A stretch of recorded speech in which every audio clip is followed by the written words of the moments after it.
Welcome to Ladies Talking Love, Season 3, Episode 25, The Unseen Journey of Pregnancy.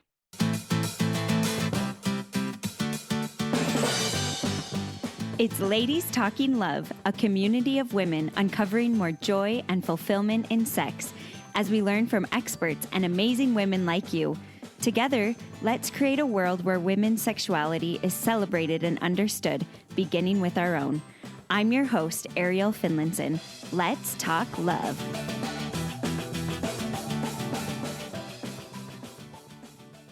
I don't know about you, but for me, especially with my first pregnancy, I wanted to wear this badge that I could do everything I could do when I wasn't pregnant while I was pregnant. And for the most part, my first pregnancy went pretty well. And I felt uncomfortable and sick at times, but not very much. But fast forward, as I've had more pregnancies, they've progressively gotten harder. And this last pregnancy really was draining and hard on me. And I'm pretty stubborn by nature. So sometimes it's hard for me to admit when I'm struggling and when it's hard. But it was actually a blessing that I got to go through some of my pregnancy journey with my good friend, Carlie Palmer-Webb, who I get to welcome back on for this episode. And as we were both struggling during pregnancy, we talked about that we needed to do a podcast episode about how hard pregnancy can be. And I know this isn't true for every woman, but I think that even if you didn't have super hard pregnancies, you'll find something that resonates with you. It can be hard to process the journey of pregnancy and postpartum with your husband. I think you can, and I think it's important for them to get a taste of what you're going through and what you're feeling.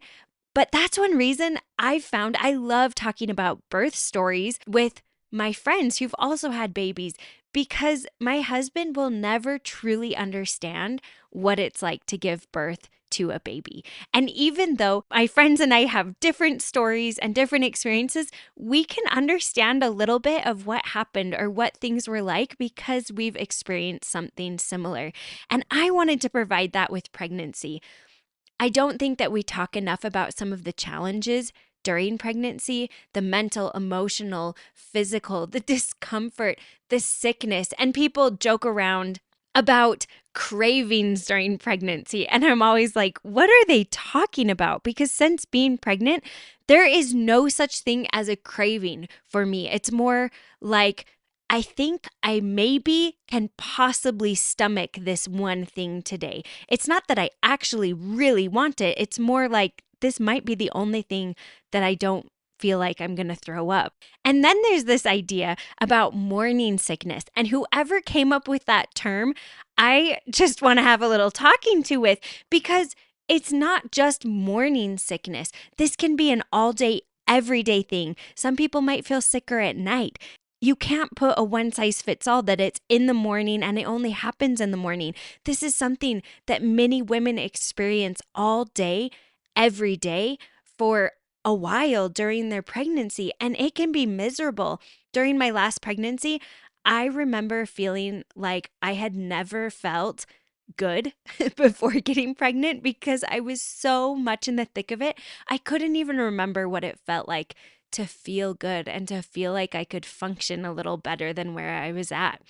And I couldn't even see on the other side that things were going to be better, that after giving birth, I would actually feel better again. And I couldn't see that because I was in the thick of it, and it was so hard and it was miserable to feel like a shell of a person because I felt so sick inside. So this is a little bit about what we wanted to cover today, and I'm so excited to be able to chat about it with my good friend Carlie. Carlie Palmer-Webb is a sex educator and a gender and sexuality researcher. She loves helping women understand and embrace their sexuality and is the creator of several courses to help couples thrive sexually. Carlie was born in Weiser, Idaho, and now lives in Vermont with her husband Dallin and their cat Maple. She is abnormally tall and is a lover of mint chocolate, rock climbing, and cheese. Before jumping in, if you haven't already, I want to remind you to go and get my free download, Grow into Loving Motherhood. As we talk about with some of this journey of pregnancy in this episode, motherhood is challenging. It can be draining. It can feel heavy and unfulfilling. I've been there. I felt like my whole life was looking forward to this point of me becoming a mother, and then I felt broken because I wasn't loving it. I actually resented it in some ways. Even though I loved my kids and I loved my family, I resented feeling like I was stuck, like I needed to be with them all the time and take care of them all the time, and not feeling like I had a choice in it because of the way that I had been raised to come to this moment of being a mother. But I have found joy and freedom in being a mom. I love being a mom now. And I want to share the 5 things that helped me get to that place, because it wasn't always like that. But as I've gone through the 5 steps I lay out for you, it has changed my life. I've found so much more joy, not only in motherhood, but in my marriage and in my friendships. I am a better person because of these 5 things. And I want to give them to you for free because I think all mothers need them in their life to thrive. So go to ladiestalkinglove.com/grow or click on the link in the show notes and get my free download so that you can grow into loving motherhood too. I'm so excited to welcome Carlie back onto Ladies Talking Love. Thanks so much for joining me, Carlie. So happy to be back, Ariel. Thanks for having me. Of course, we got to be pregnant at the same time. We got to And be. That's such we a nice got way to to be, say which that. is a really nice way to say it, because it was more like we suffered through it together. But as we were talking, we were like, we have to do an episode about pregnancy and motherhood. And both of our journeys are different, but similar. And I think it's just so awesome that we'll be able to chat and kind of give some perspectives on what it has been for us. And so I was like, okay, we've got to do this, especially before the rose-colored glasses come on too much about what how we view pregnancy. I don't know. For some people, they're like, oh, I don't remember it. And for me, I'm like, it was awful. I still Yeah, I remember remember it was awful. every single day. So awful. But to start us off, Carlie, what were some of the things that surprised you most about your pregnancy journey? How old were you when you got pregnant with your first baby? And what maybe were you expecting? And then what surprised you? I was 32 when I had Miles, so I would have been 31 when I got pregnant with my first. And I expected it to be pretty tough. My mom and my sisters have pretty rough pregnancies. My mom has terrible pregnancies, like HG her whole pregnancy.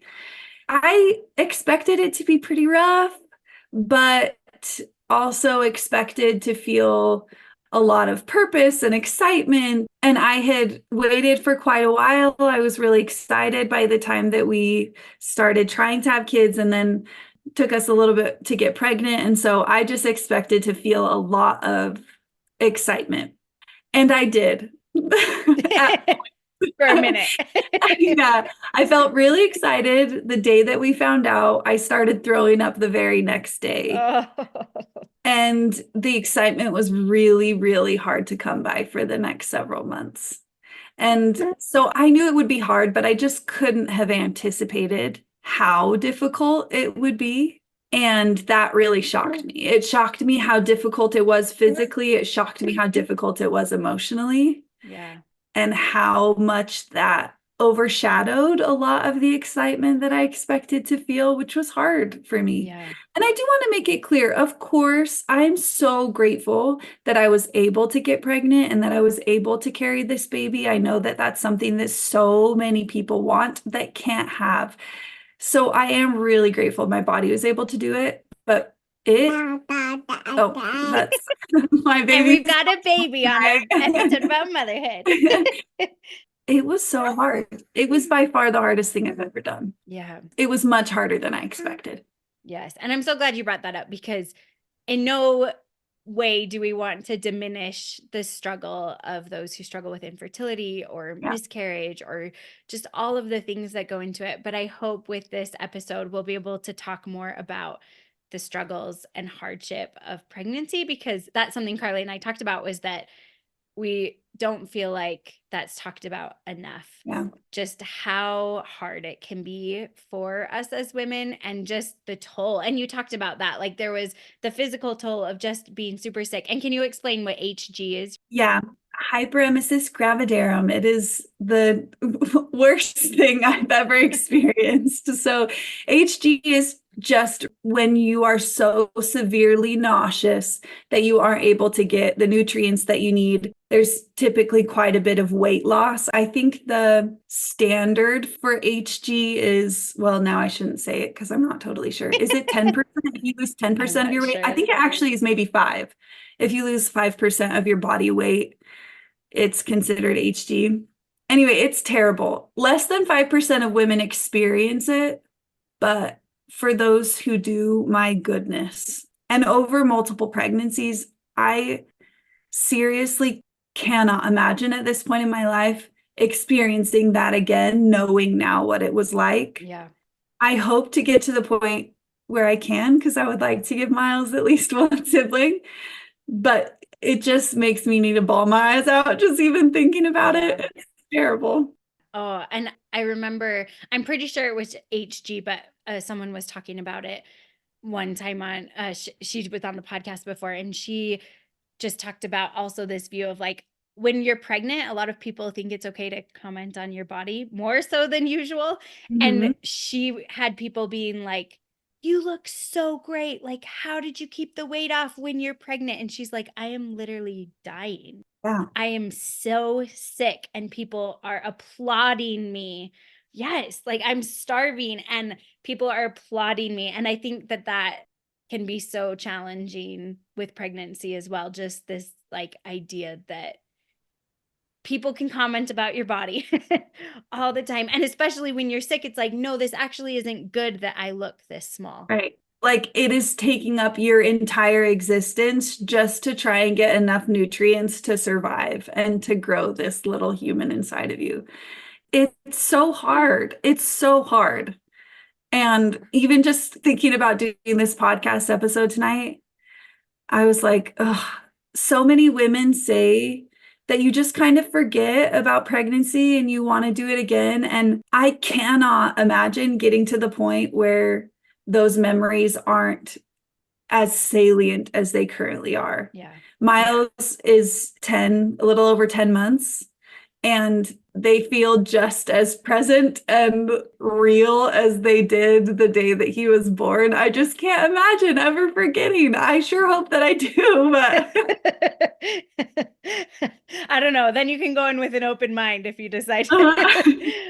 It is so hard. And just even talking about this, I'm like, I feel like I'm starting to get nauseous. I know. Like I it know. just brings these feelings back. My mother-in-law even talks about there are like certain shows or things that she can't watch because it just brings back the nausea and the feelings. Like you just equate this, and it's so real and so hard. And I feel like the emotional journey for me too is really challenging, that I feel like a shell, and I feel like I'll never be who I was before. I don't remember who I was before, and I just don't have a person inside me. I'm just like this shell trying to survive, and it's awful. It is so awful. What was the emotional part like for you? Same.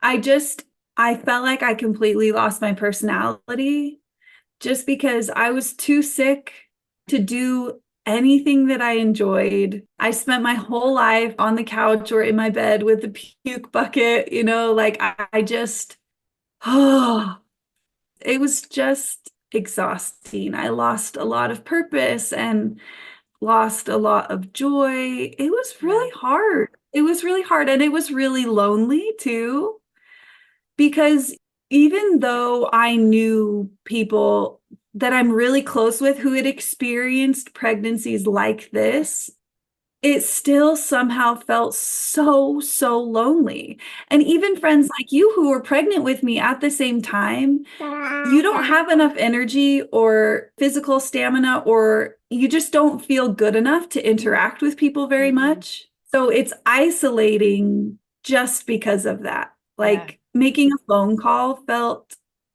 too hard for me most of the time. So I would talk to somebody and they'd be like, "Why didn't you tell me that you were struggling so much?" And I was like, "My head was in the toilets." So Yeah. sorry, Yeah. I couldn't even reach out. No. So the loneliness was a big piece of the emotional hit for me for sure. Yeah. And even if you do reach out, like I remember one time, I don't think she knew I was pregnant, but I was trying to like meet up for a park date.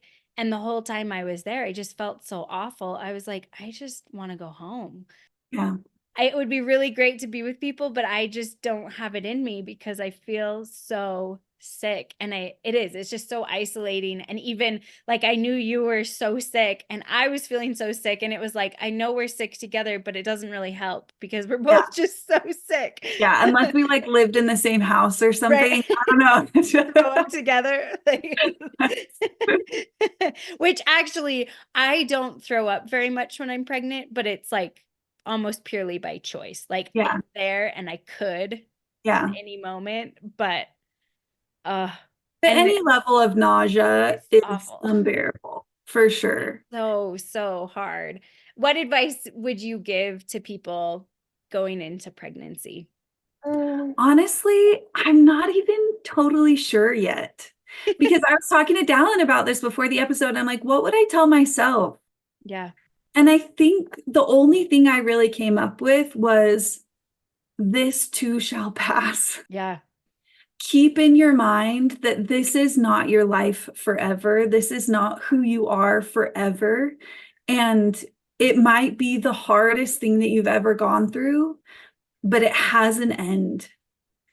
And for some women, that the end of the really challenging nausea and stuff is the first trimester. For some, it's when the baby comes out of their body, but it does have an end. And I think I wish somebody would have just told me, like, it's okay. It's okay to just survive. You don't have to try and show up emotionally. You don't have to do all the things that you want to do, or even some of the things that you want to do. You don't have to have a good attitude or be cheerful. You don't have to express that you're grateful to be pregnant all the time, because I felt guilty Yeah. about not wanting to be pregnant when I had wanted it for so long. And I knew so many women who want to be pregnant and aren't able to be. So I just wish someone would have said, it's okay. It's okay to not want to be pregnant. And I had a miscarriage scare early on in the pregnancy where I had quite a bit of bleeding and, did like went in for the ultrasound, and Miles ended up being just fine, which I was so grateful for. But I will admit, the thought of being done with pregnancy was really appealing to me. And I felt overwhelming guilt about that Yeah. because the pain of miscarriage is so real, and it would have been still. And I don't want to discount anyone's experience with miscarriage, but that's just how desperate I was to feel okay again. It wasn't until my sister-in-law, actually, who has experienced miscarriage and also has several children and knows the difficulties of pregnancy. It wasn't until she told me that she understands the relief of not being pregnant anymore, even when you desperately want a child, that somehow gave me permission to be like, okay, two things can be true. Like, I can want desperately to be a mom and also want desperately for this awful experience to be over. Yeah. So I think that's just what I would want somebody to know. That might not sound very encouraging, because I'm like, man, people are going to listen to this episode and be like, ooh, I never want to get pregnant. But it's a reality. Yeah. That is a reality for so many of us. And I just wish I would have known that it was okay. It was okay to just survive. I'm so grateful that that is your advice because I feel like for me, my first pregnancy, I felt this need to prove that I could do everything I did when I was pregnant that I did before being pregnant. And it was this push that even if I felt sick, I had to push through and I had to try to be the same. And I think there's power in recognizing that this season of your life for pregnancy, and of course, this isn't true for everyone. I have a friend who loves being pregnant. That is Same. not me. And so there are people who come from that. But for me, it's so important to hear like, I will not be an emotionally stable person when I'm pregnant. I will miss laughing because I almost will never laugh when I'm pregnant because I'm so miserable and my hormones, just all the things that are going on. And I think that that is an important mantra. I wish I would have had more to lean on of like, this isn't me, but this is me right now, but it won't be forever. Right. And just because like you really do get to this point where it feels like it will never end. And it gave me so much appreciation this last pregnancy. For me, I feel like my sickness has gotten worse with every pregnancy. Just so unfair. I'm so Oh, sorry. no, which honestly, my first pregnancy wasn't, it was hard, but it wasn't super hard. And so I feel like, anyway, we all have different stages. Pregnancy is hard across the board, I feel like, but this one was so much harder. Oh, And I just felt like I would never be the same ever again. And just to recognize that it's okay to be in that spot, but also to have the hope that it's not going to be like this forever. And I yeah. found that in postpartum journey too. Like, yes, my body is still changing. And I am also almost 10 months postpartum. And I don't know where my new normal is going to be yet. And that's okay. Like to be in a space of finding my rhythm again. I'm still finding my rhythm in my energy level and my emotional level and like all the things. Like it takes time. It took 9 months to grow a baby, and we need to give ourselves grace and time for the after part as well. Yes. Yes, totally. But you will feel like yourself again and then some. Yes, for sure. How did your pregnancy affect your relationship with Dallin? Dallin is Carlie's husband, if you're new around here. Yeah, he laughed when he read that question earlier today. The first probably 5 months of my pregnancy, my third trimester, the nausea finally let up and I was still throwing up, but not all day. Yeah. But the first, 5, 6 months of my pregnancy were the hardest time of Dallin and I's marriage. And I'm really, really stoked about being married. Like, I love being married and I love my relationship with Dallin. It's my favorite part of life. And I felt like that before getting pregnant. So, pregnancy was really hard on us, but it wasn't hard in the ways that I maybe expected. Like, we weren't fighting, we weren't angry at each other, It was just, I was emotionally dead. So the lack of connection was the hardest part. Dallin was in his first semester of the MBA program at BYU. So he was so busy. That first semester was just brutal. So he's gone from like 8 a.m. to 8 p.m. every day and then doing homework at night when he gets back. And I was so sick that not only was I not contributing to the home, but I was just like leaving traces in my wake. Of your There's like, survival. yeah, there's like my there's throw up bowls in every room. And I was living essentially on those caramel apple suckers because that was the only thing that could keep me from like vomiting constantly, and I couldn't hold food down for a lot of it. So there's like wrappers everywhere and water bottles everywhere. And I did not, I couldn't do No. anything. So he was just exhausted, absolutely exhausted. And he also wanted a baby. We waited to get pregnant until he was like, okay, I'm ready. I'm stoked. Let's do this. And still, he was also like, oh my gosh, this is so hard. So I think it was just his exhaustion and my lack of ability to show up emotionally in any way or physically in any way. Yeah. And I just wasn't myself. And I'm his very best friend. So he's lonesome for me and Yeah. I'm lonesome for him. And you're lonesome for you probably too.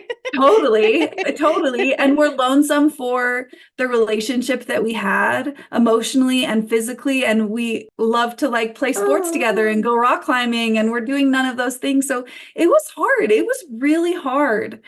I expected that our sex life would be different, and I had prepared for that. Yeah. I'm actually quite proud of the way that we handled that part of it, but I didn't understand how difficult it would be just in every area. I didn't understand how challenging it would be for us emotionally and just to connect in general. And I think that's so helpful for those of us who've been pregnant to recognize this is a normal thing that can happen. And also for Yeah, people who might be thinking about being pregnant again or for a first time or trying, and the emotional roller coaster if you're struggling with infertility, just to recognize that pregnancy, whether you're doing an egg retrieval or you're pregnant and you miscarry or you're pregnant, like all of these things are going to affect you emotionally yeah, and going to make you unable to show up in ways that you're used to showing up.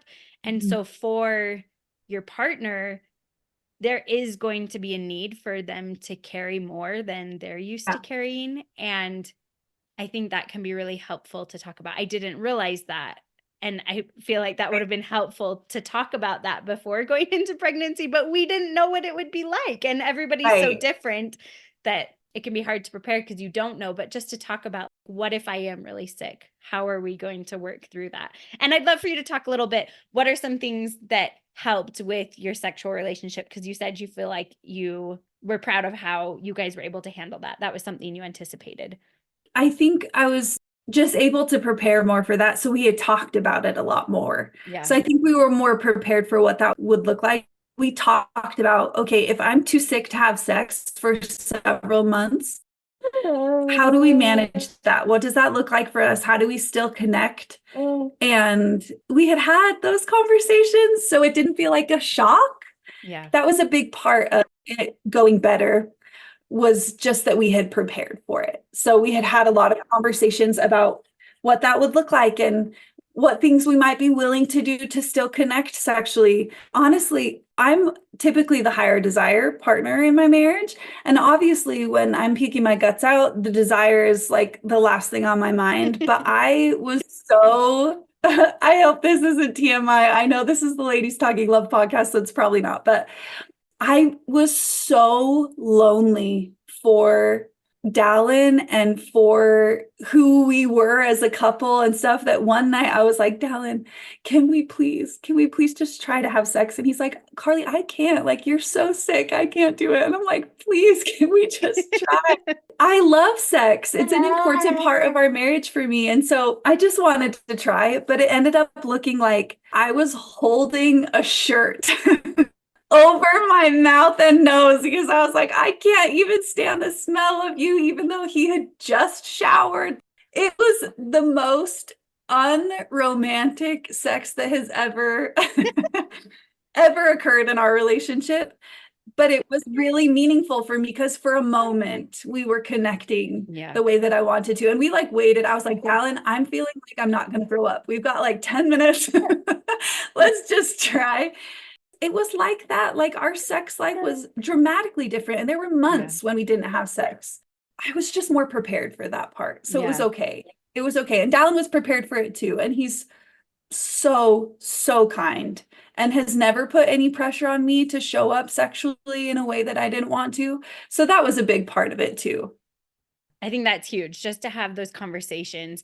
And I'm really glad you brought up your husband's smell making you want to puke because that is totally me and Kyle. Like, I'm like, if you come near, even if you've just showered, he would try different soaps. I was just like, hugging you makes me want to throw up. Yes. Oh, it's awful. And we finally figured it out with our first pregnancy that he could snuggle me if I was facing away and he was on my back. But that was like the only way because I felt so sick. Smelling him just made me want to throw up. Totally. We finally got to the point where we could spoon with me Yep. facing the opposite direction, right? Yep. With a standing fan blowing at us so that his scent His was like smell. being pushed away. And Dallin, I love Dallin's smell in normal life. Yeah. He just has a nice natural musk. He's not a stinky person. Oh my gosh. He came home a couple of months ago with the deodorant that he wore while I was pregnant. And I smelled it and I was like, Dallin, you can't. And he's like, well, I figured like now it would be okay. And I'm like, it will never, you can never wear that deodorant ever again.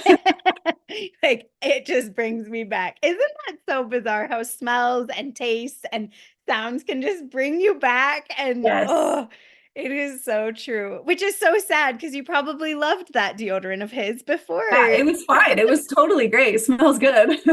but not anymore. Not anymore.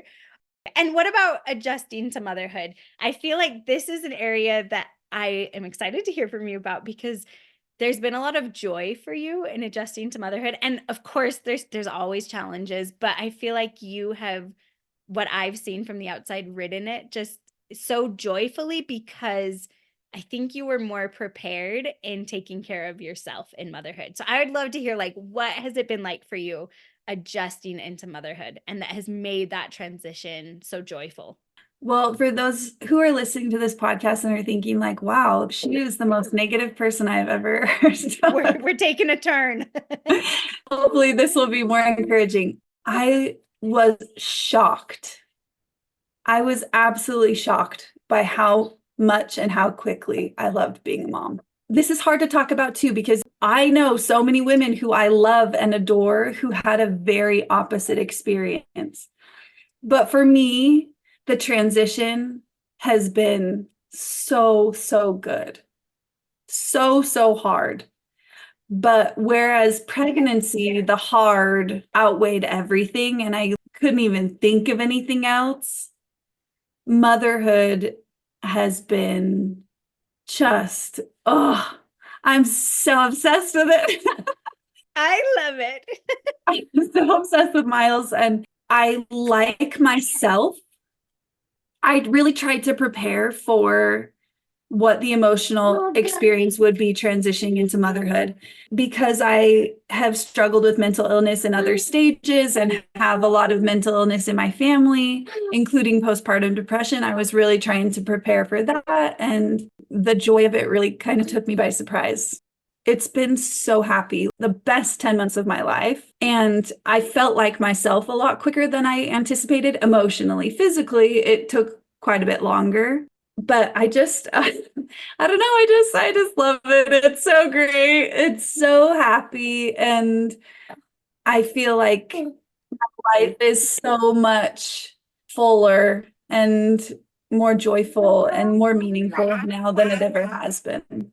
And what made it like that for you? I don't know if you can pinpoint because obviously you don't have a comparison of having a child before Miles, but what were some of the things that maybe you had prepared for moving into motherhood to make it a joyful experience? If I'm honest, I do think a big part of the transition being so good was how terrible my pregnancy was. Like, I think I really do think that played a role. I was throwing up until 5 or 6 hours after Miles was born. And after 9 months of that, having zero sleep and not being able to walk or sit comfortably felt like a welcome change. So I genuinely think that was a part of it. I was so excited to finally feel good that finding joy and being emotionally in a good place felt a lot easier. So I guess that's one benefit of having a hard pregnancy. It's so true. And I love that moment of lying on my belly for the first time. It's like, Yes. ah.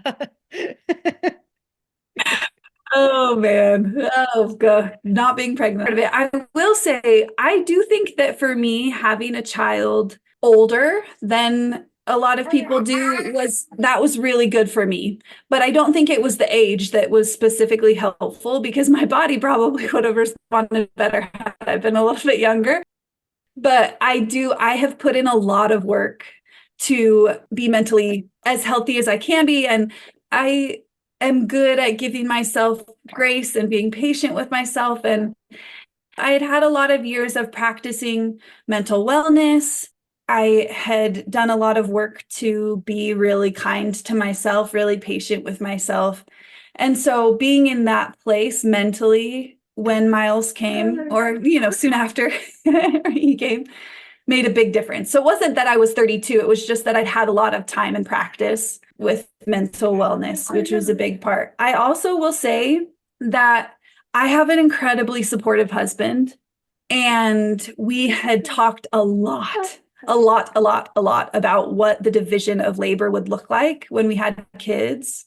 That still and does take work, figuring out exactly what that looks like and finding a balance. But Dallin was really, really involved with Miles from day one. So having that support was enormous for me. It makes all the difference in the world to have a partner who's willing to do this 100% with you. So that was a big deal. What were some of the things you decided before having Miles that you guys wanted to split a little more equally? We had talked about the postpartum period kind of in two different timelines. We talked about what it would need to look like while I was physically healing, while I couldn't do as much, what his role would be, what that would look like.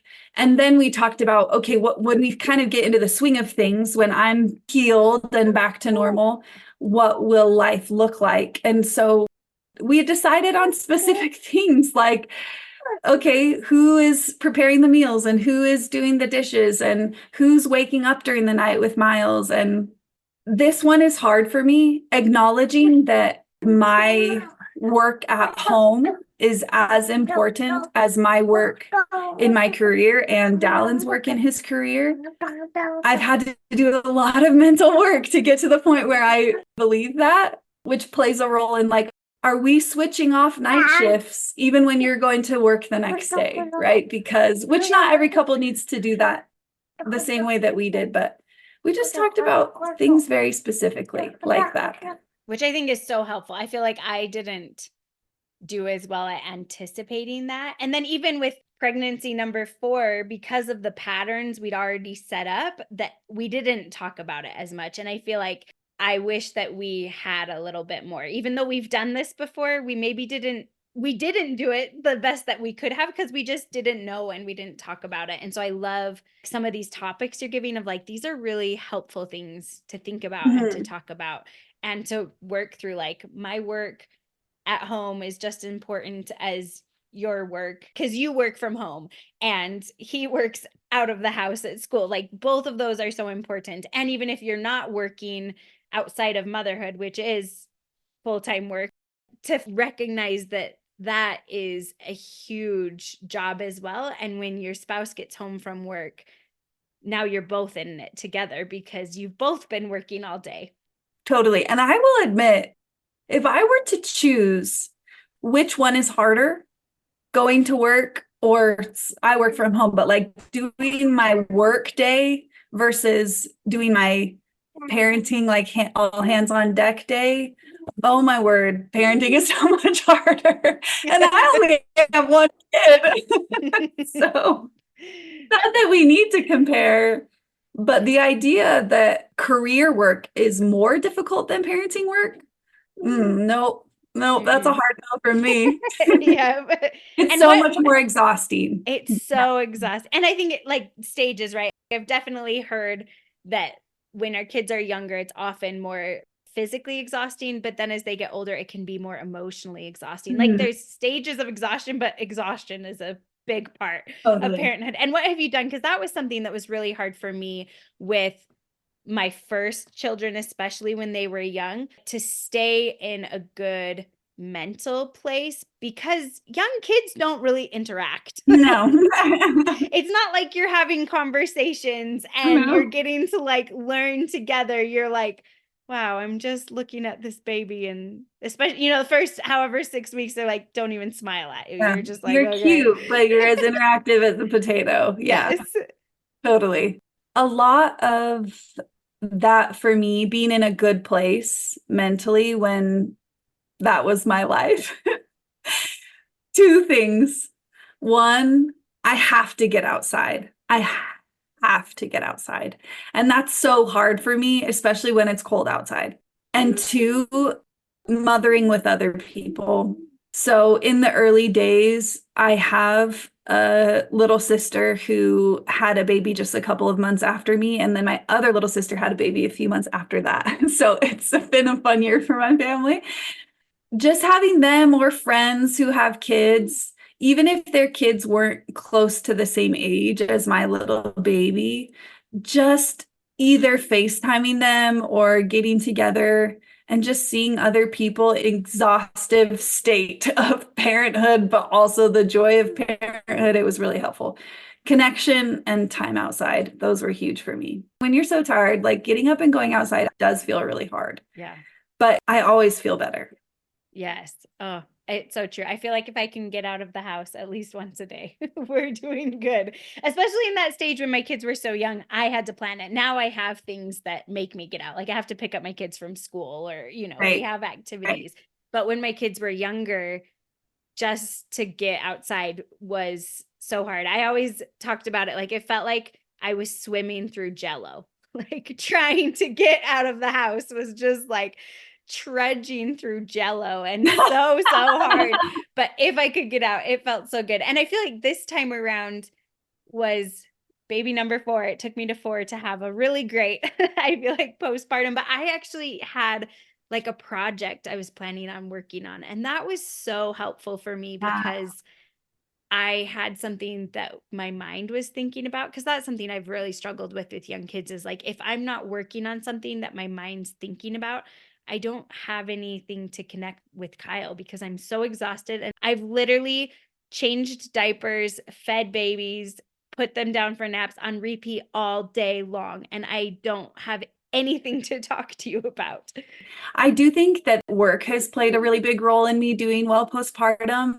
I was so sick during pregnancy that I wasn't working at all and I missed it so desperately. So once I was healed and getting at least enough sleep to be relatively coherent, then I was like working on the teaching kids about sex guide, which was so meaningful. So then when Miles would go down for nap, I would have something, yeah, a project to work on that was exciting and really mentally stimulating. And that was really, really helpful for me too, for sure. Yes. Oh, that was a game changer for me. And that looked different at different stages. Like after my second baby, it was a calling I had in my church. I was putting my energy in that and thinking about that. And now it's more the work things, but it's been so helpful. And I'll link it in the show notes. But my guide, Find Yourself After Kids, Grow into Loving Motherhood, is my handout where I talk about those things that really helped me get to a place that I can find joy in motherhood that I didn't Mm. have the first several children because I didn't know how to do it. But this has been so awesome, Carlie. Thank you so much for talking about. I know for months we've been like, we have to talk about this. It's not talked about Yes. enough. What would you just say to sum up what you wish women could understand about pregnancy and motherhood and the potential for joy there? Maybe not so much the pregnancy joy part because pregnancy is awful usually, but Yes. There's so much, but I do want women to know, especially those who are considering having kids and aren't sure how they feel about it or want to have kids and are really nervous about it. I do want women to know that joy in motherhood is absolutely possible, but not just that, it can be so much more than you even can imagine. I think another thing that I really want women to know is that not only will you feel like yourself again, but you'll find this whole new part of yourself. I have never loved myself more than I do as a mom. And I've worked for a lot of years to have quite a healthy self belief. So I liked myself before already, but I've never loved myself more than I do now. And part of that is I'm so, so immensely proud of myself for what I did to bring this baby into the world and what I'm doing for him on a day-to-day basis. I'm so proud of myself. And that's given me a lot of new confidence and joy in who I am. And one of the things that I was so nervous about before having kids was that I would never feel like myself again, that it would change me and it would change my personality and my priorities. And I would never be the same. And it is true. I will never be the same, but I like myself on this side so much more than I could have imagined. It's getting here was the worst thing I've ever done. Being here in motherhood is by far the best thing I've ever done. That was so good. Thank you so much. That was just so good because it is such a hard journey, but there's so much good that can come. And especially if you take some of these awesome tips that you've given us of like talking with your spouse and really finding ways to be healthy in motherhood and have room for yourself, it can make you even a better person than you were before. And I think that's such a beautiful part of the journey. This has been so great. Thank you so much for coming on, Carlie. Where can people find you? I will tell you, but first, let me first just put in one more plug for that resource that you've created because you have a unique perspective that I don't have of going through really difficult postpartum experiences and then going through one where you're able to find a lot more joy.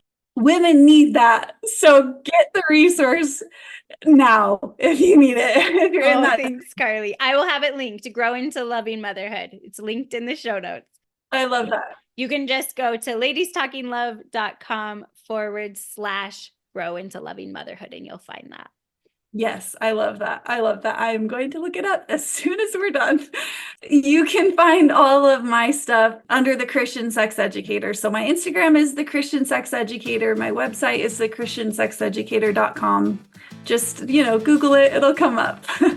Oh, I love it. Thanks so much. Thanks for joining me, Carlie. Thanks for having me. I hope that this episode was empowering and inspiring for you and relatable. I hope that you felt seen, that you felt heard, that you were able to feel like we articulated some of the struggle of pregnancy. I hope that this might be an episode if you're struggling to explain what it feels like for you to be pregnant to your spouse, that you can have them listen and that this will help bring up some good conversations, that this will help give you words and compassion for yourself to advocate for yourself when you're pregnant, to insist that things are hard and to get the help and support that you need from family or friends, or just by giving yourself grace to get in a little cave for a while and hunker down and just survive. You're growing a baby. And even though it's miraculous and beautiful and so awesome, a superpower of women that we can create life, it can feel so hard. And there can be so many conflicting feelings of loss and feeling like you don't fit in your life anymore because you don't feel the same. And I hope that this has given you some words to explain that. I see you, friend. I'm here with you on the journey. And as always, thanks for talking love. Thank you to all of you who listen and join me on this journey, and to our Ladies Talking Love team who make the podcast possible. Thanks to our sound wizard, Kimberly Demers, and our miscellaneous task whiz, Jana Norman.